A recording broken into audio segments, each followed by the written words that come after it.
भारत छाड़ी सबुदिन जाउथिले लंडन। 3 पिलांको उत्तम भविष्यत उजाड़ी देला एयर इंडिया उड़ाजहाज। डाक्तर बाबूंको परिवार होइगला जीवंत दग्ध।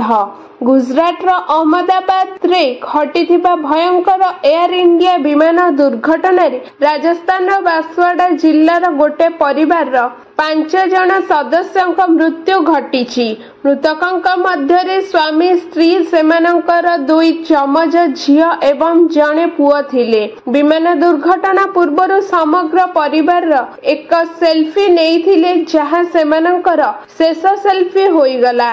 एही घटना जोगु समग्र बांसवाड़ा जिल्ला रे शोक प्रकाश पाइछि। एपर्यंत एही दुर्घटना रे 300 जनक मृत्यु निश्चिंत होइछि। मृत्यु संख्या आहुरी बढ़िबो बोली आशा करा जाउछि।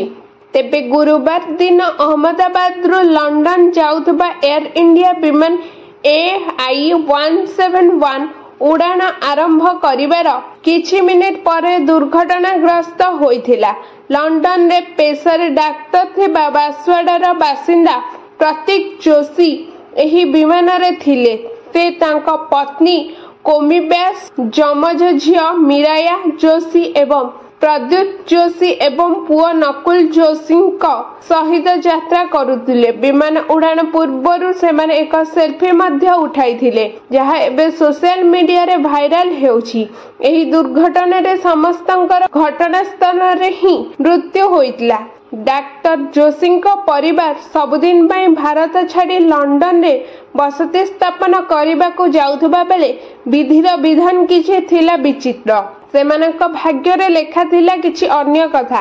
तेबे दुर्घटनार खबर बांसवाड़ार जोशी परिवार रे घरे पहुंचीबा मात्रे सेठारे शोकाकुल परिवेश प्रकाश पाइछि। Bureau report around Odisha live.